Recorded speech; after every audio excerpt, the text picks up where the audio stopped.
오늘의 주요 뉴스입니다. 현대차 그룹이 미국 뉴욕에서 열린 2025 뉴욕 국제 오토쇼에 참가하며 북미 시장 공략에 힘을 싣고 있습니다. 현대차 그룹은 미국 트럼프 행정부의 폭탄 관세에 대응하기 위해 현지 생산을 강화하는 동시에 한국 생산 역량도 최대한 활용하겠다는 전략을 제시했습니다.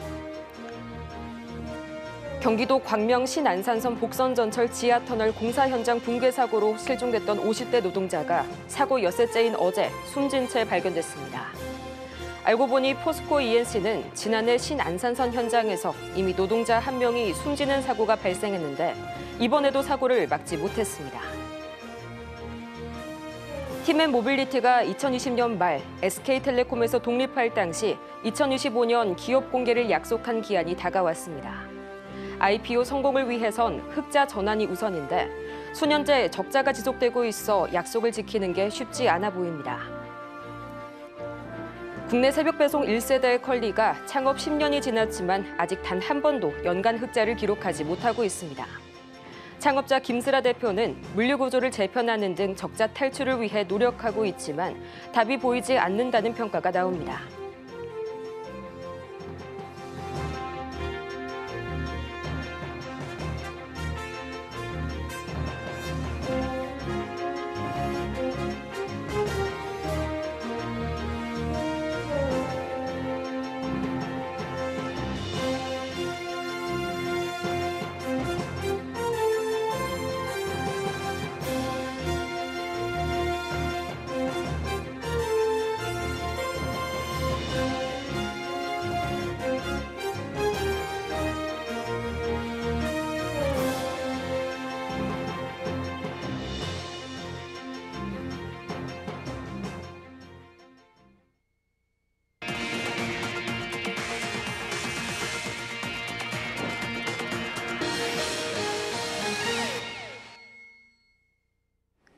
여러분 안녕하십니까? 4월 17일 서울경제 뉴스5 시작합니다. 현대차 그룹이 미국 뉴욕에서 열린 2025 뉴욕 국제 오토쇼에 참가하며 북미 시장 공략에 힘을 싣고 있습니다. 특히 기아의 소형 전기 SUV EV3가 세계 올해의 자동차에 선정되며 눈길을 끌었는데요. 현대차 그룹은 미국 트럼프 행정부의 폭탄 관세에 대응하기 위해 현지 생산을 강화하는 동시에 한국 생산 역량 역시 최대한 활용하겠다는 전략을 제시했습니다. 이혜란 기자입니다. 현대차 그룹이 미국 뉴욕에서 열린 2025 뉴욕 국제 오토쇼에 참가했습니다. 완성차 중 가장 큰 규모의 전시 공간을 운영하며 북미 시장 확대에 강한 의지를 드러냈습니다. 이곳에서 현대차는 대형 SUV 디올뉴 팰리세이드와 오프로드 특화트림 팰리세이드 XRT 프로를 공개했고 기아는 준중형 세단 K4 해치백과 첫 전동화 세단인 EV4를 전면에 내세웠습니다. 이번 오토쇼에서 기아의 소형 전기 SUV EV3는 세계 올해의 자동차에, 현대차의 캐스퍼 일렉트릭은 세계 올해의 전기차로 각각 선정돼 주목받았습니다. 현대차 그룹은 북미 시장 점유율 확대를 위해 현지 생산과 포트폴리오 확장에 적극 나서고 있습니다. 제네시스를 미국 조지아주 메타플랜트 아메리카에서 생산하는 등 미국 내 생산을 확대하면서 동시에 한국 공장 가동률도 높이겠다는 목표도 제시했습니다. To me, what I like about the strategy that Hyundai has is a strategy that allows us to maximize the utilization of the capacity that we have in Korea while we grow with localization in key markets like the United States. 미국의 25% 관세 부과에 대응하기 위해 현대차는 사장직 속 미국 관세 대응 전략 태스크포스를 신설했습니다. 또 드류 퍼거슨 전 미국 연방 하원 의원을 워싱턴 사무소장에 선임하는 등 미국 내 정책 대응력을 높이고 있습니다. 한편 전기차 최대 격전지로 꼽히는 캘리포니아에서 현대차 그룹의 성장세가 두드러지고 있습니다. 캘리포니아 신차 딜러협회 보고서에 따르면 올해 1분기 캘리포니아 내 현대차 기아 신차 등록 대수는 전년 대비 각각 30.5%, 25.7% 증가했고 제네시스는 45.1% 성장했습니다. 반면 테슬라의 신차 등록 대수는 전년 동기 대비 15.1% 감소하며 체면을 구겼습니다. 서울경제TV 이혜란입니다. 경기도 광명 신안산선 복선전철 지하터널 공사 현장 붕괴 사고로 실종됐던 50대 노동자가 사고 엿새째인 어제 숨진 채 발견됐습니다. 포스코 ENC는 올해 1월에 이어서 두 번째 사망 사고를 냈는데요. 알고 보니 포스코 ENC는 지난해 신안산선 현장에서 이미 노동자 한 명이 숨지는 사고가 발생했는데 이번에도 사고를 막지 못했습니다. 이지영 기자입니다. 어제 저녁 8시쯤 신안산선 공사 중 실종됐던 근로자 한 명이 결국 숨진 채 발견됐습니다. 포스코 ENC는 이날 정의민 대표 명의로 사과문을 내고 삼가 고인의 명복을 빌며 유가족분들께 깊은 애도의 마음을 전한다고 밝혔습니다. 또 철저한 재발 방지 대책 마련과 함께 현장의 안전관리 체계를 더 강화해 나가겠다고 말했습니다. 하지만 공사 현장의 안전 시스템은 여전히 불안한 모습입니다. 신안산선 공사 현장에서 지난해 이미 사망 사고가 발생했다는 게 알려지면서 두 번째 사고도 막지 못했다는 비난이 잇따르고 있습니다. 지난해 10월 초 포스코 ENC가 시공한 신안산선 4-109에서도 철근 낙하 사고로 근로자 한 명이 숨진 겁니다. 같은 노선에서 사망 사고가 또 발생해 재발 방지 약속이 제대로 지켜지지 않은 셈이 됐습니다. 앞서 포스코 ENC는 안전 경영 활동을 펼치고 있다고 밝혀왔습니다. 지난 2023년 국토교통부가 출범한 스마트건설 얼라이언스에서 스마트 안전 분야 위원장을 맡으며 건설업계에 도입할 스마트 안전기술 가이드라인을 수립하는 역할을 맡아오고 있습니다. 이 외에도 위험성 평가 교육, 안전문화 캠페인 등의 활동을 이어오고 있습니다. 계속된 인명사고에 보여주기식 활동이란 지적은 피하기 어려워 보입니다. 제대로 하면 되는데 형식적인 조치라는 거죠. 현실성이 없는, 보여주기식. 근데 이런 사고에는 대비를 못하잖아요. 작년 12월 정의민 대표 취임 이후에도 안전경영 강화를 최우선 가치로 삼으며 안전을 외치고 있지만 정작 자사의 현장에선 사망 사고가 잇따르고 있습니다. 서울경제TV 이지영입니다. 팀앤 모빌리티가 2020년 말 SK텔레콤에서 독립할 당시 2025년 기업 공개를 약속했죠. 약속한 기한이 다가왔는데요. IPO 성공을 위해선 흑자 전환이 우선인데 수년째 적자가 지속되고 있어 약속을 지키는 게 쉽지 않아 보입니다. 김혜영 기자입니다. 올해 기업 공개를 약속한 팀앤 모빌리티. 2020년 SK텔레콤에서 물적 분할로 설립됐습니다. 당시 FI들과 IPO를 약속했고 기한이 도래한 겁니다. 팀앱은 올해 IPO를 예정대로 진행할 계획인데 관건은 수익성입니다. 성공적인 IPO를 위해선 적자 탈출이 시급한 상황. 팀앱은 물적 분할 이후 수년째 적자에 시달리고 있습니다. 지난해에도 434억 원의 적자를 기록했습니다. 야심차게 시작한 자회사들이 적자의 원인으로 꼽힙니다. 차량 공유 서비스 우티는 공격적인 마케팅에도 점유율 확보에 실패해 결국 매각 수순을 밟았습니다. 체질 개선을 위해 모회사인 SK스퀘어의 핵심 임원들을 팀앱 이사회에 포진시킨 팀앱. 성공적인 IPO를 위한 흑자 전환에 성공할 수 있을지 주목됩니다. 서울경제TV 김혜영입니다. 국내 새벽 배송 1세대 컬리가 여전히 적자의 늪에서 헤어나오질 못하고 있습니다. 창업 10년이 지났지만 아직 단 한 번도 연간 흑자를 기록하지 못했는데요. 창업자 김슬아 대표는 물류 구조를 재편하는 등 적자 탈출을 위해 노력하고 있지만 쉽지 않아 보입니다. 이혜영 기자입니다. 프리미엄 새벽 배송을 앞세워 국내 이커머스 업계를 공략해온 컬리. 단기간에 인지도를 쌓으며 빠르게 몸집을 불려왔지만 외형 성장과는 달리 장기적인 실적 부진을 면치 못하고 있습니다. 컬리의 지난해 연결 기준 매출은 2조 1,956억 원으로 전년 대비 6% 증가했지만 영업 손실은 183억 원으로 집계됐습니다. 적자 규모가 전년보다 1,253억 원 줄었지만 여전히 흑자 전환에는 실패했습니다.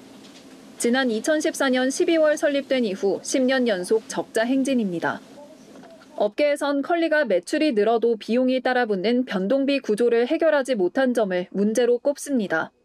매출이 늘어날수록 포장비, 운송비 등 배송 관련 비용도 함께 커지는 겁니다. 특히 냉장, 냉동 제품이 중심인 컬리의 특성상 일반 택배보다 높은 물류비가 불가피합니다. 컬리는 신선식품 유통을 위한 냉장 물류센터 구축, 포장 시스템 개발, 배송 인력 확보 등 막대한 투자를 이어오며 비용이 눈덩이처럼 불어왔습니다. 일각에서는 팔수록 손해보는 구조라는 우려까지 나오고 있습니다. 해법 찾기에 나선 컬리는 지난해부터 운영 효율이 낮았던 송파 물류센터를 과감히 폐쇄하고 김포, 평택, 창원 물류센터에 자동화 설비를 갖추는 등 물류체계 효율화를 추진했습니다. 그 결과 컬리의 지난해 지출한 운반비는 전년 대비 약 8% 줄었습니다. 다만 단순한 비용 절감만으로는 수익성 제고의 한계가 분명하다는 지적도 나옵니다.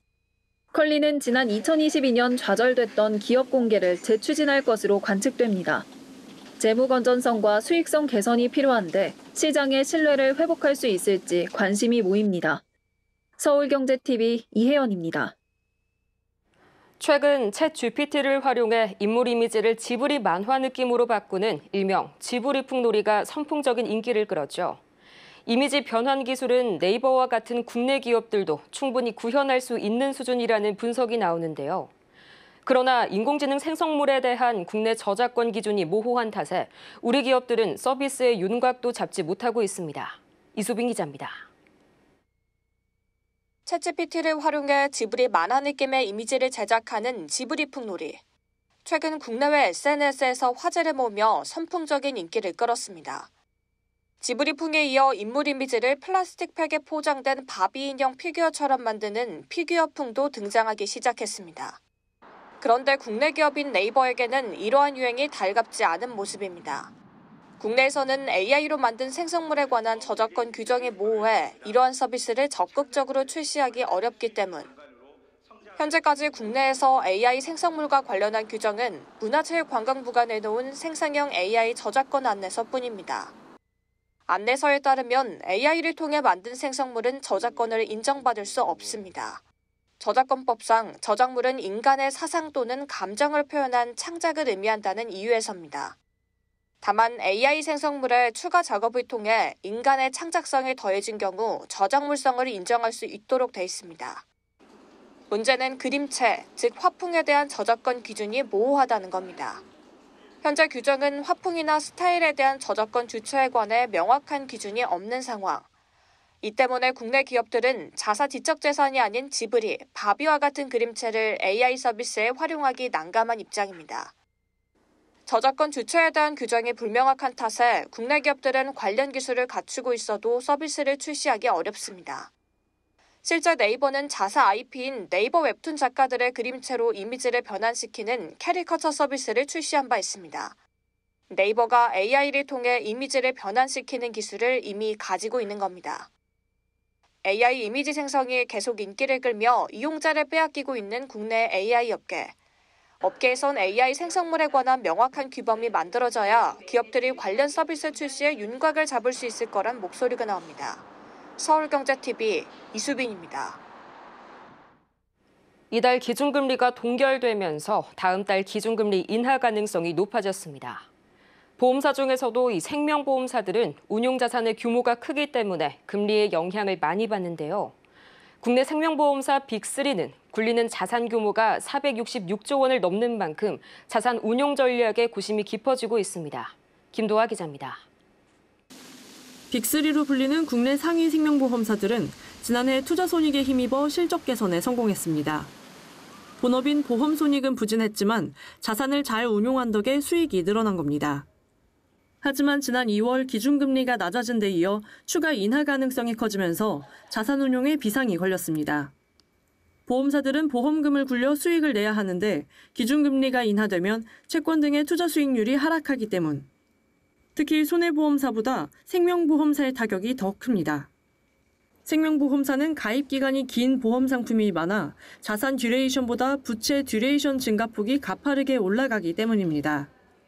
금융감독원 전자공시 시스템에 따르면 생보사 빅3의 지난해 운용자산 규모는 466조 원, 삼성생명은 243조 원, 한화생명 118조 원, 교보생명 104조 원 수준입니다.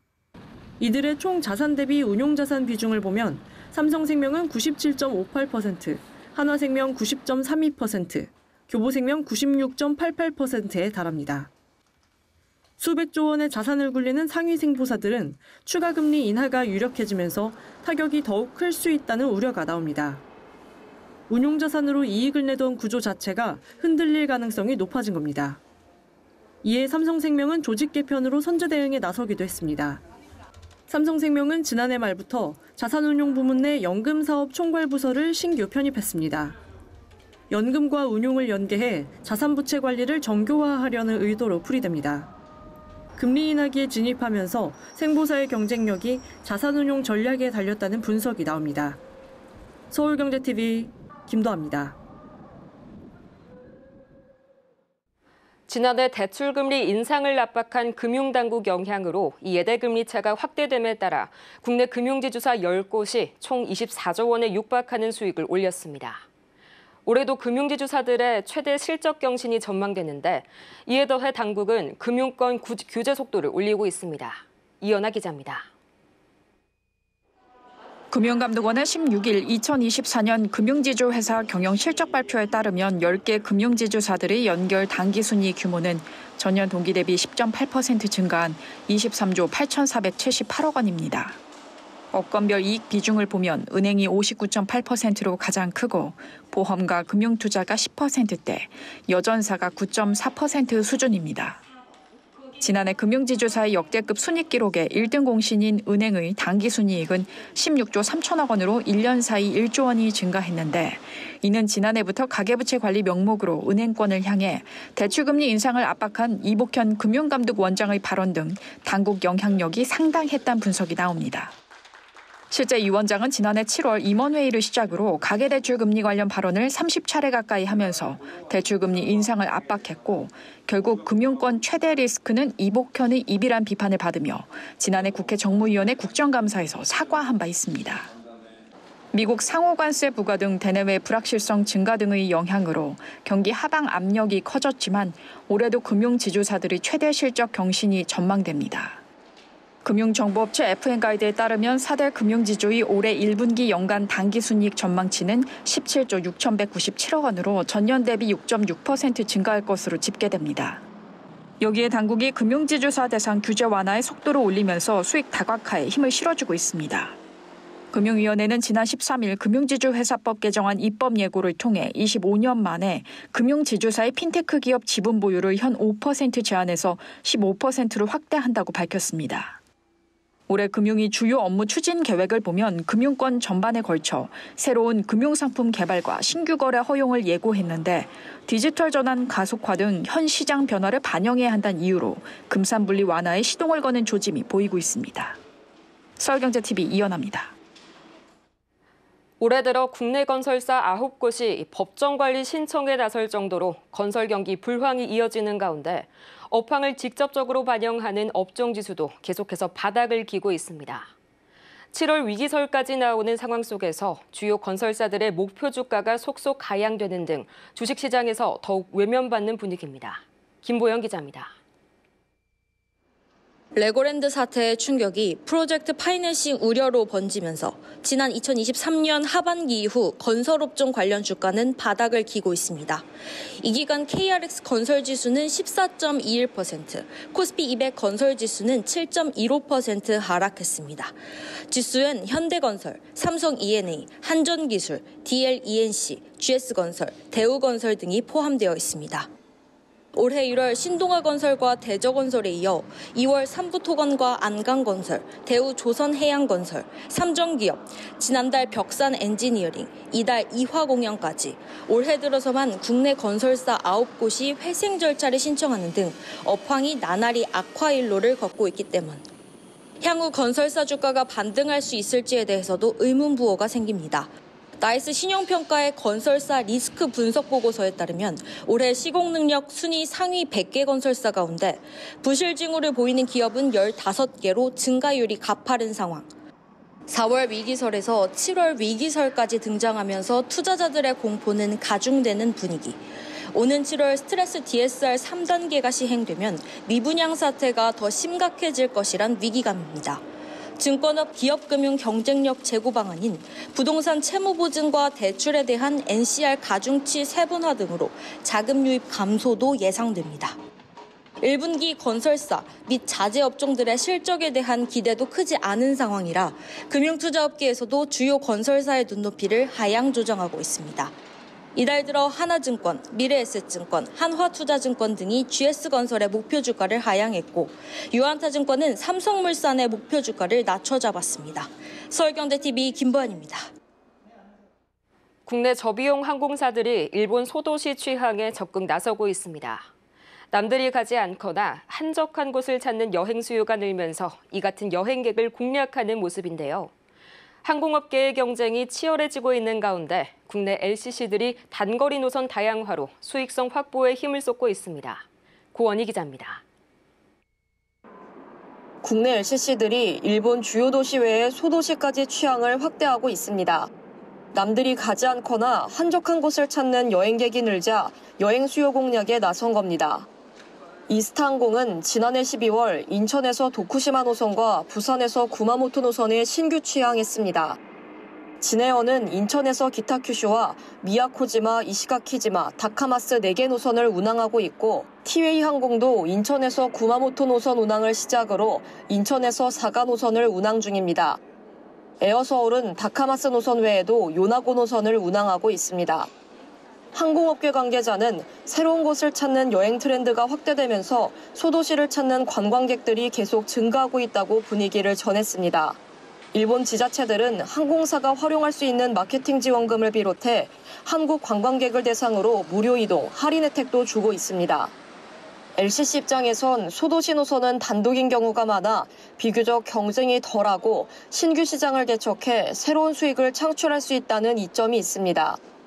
실제 이스타항공의 도쿠시마 노선의 탑승률은 지난해 12월 95%, 올해 1월 75%, 2월 91% 등 꾸준히 높은 탑승률을 보이고 있습니다. 티웨이 항공의 경우 지난해 사가 탑승률은 85%, 구마모토 84%였는데 올해 1분기엔 각각 88%, 89%로 상승했습니다. 현지 감성을 온전히 느낄 수 있고 남들이 가지 않은 여행지를 찾는 여행객이 늘고 있습니다. 이러한 트렌드에 발맞춰 국내 LCC들은 단거리 노선 다양화로 수익성 확보에 힘을 쏟는다는 계획입니다. 서울경제TV 고원입니다. 한국은행 금융통화위원회가 오늘 2분기 첫 통화정책 방향 회의에서 기준금리를 연 2.75%포인트로 동결했습니다. 한은금통위는 통화정책 방향 회의 의결문을 통해 1분기 경기 부진과 통상 여건 악화로 성장 하방 위험이 확대됐다면서도 미국 관세 정책 변화 등의 영향으로 높은 환율 변동성과 가계대출 흐름을 더 살펴볼 필요가 있다고 판단했다며 금리 동결 배경을 설명했습니다. 원달러 환율은 미국 상호 관세가 본격 발효된 지난 9일 1,484.1원으로 16년 만에 최고치를 경신했고 한 달 사이 1,410원에서 최대 1,480원대를 오가며 높은 변동성을 보이고 있습니다.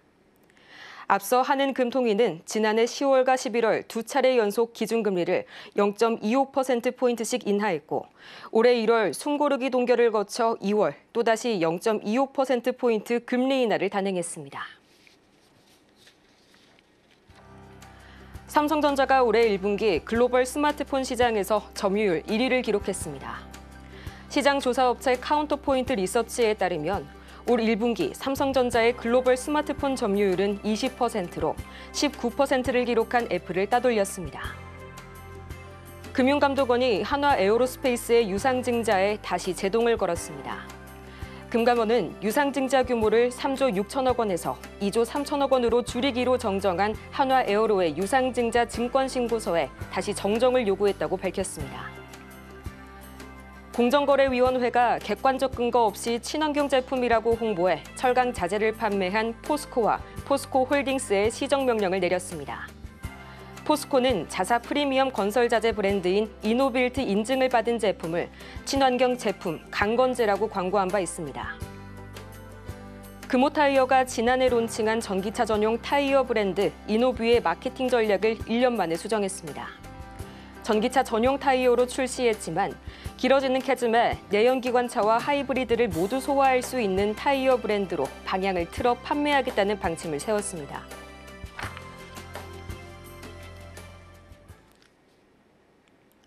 이상으로 서울경제 뉴스5 마칩니다. 함께해 주신 여러분 고맙습니다.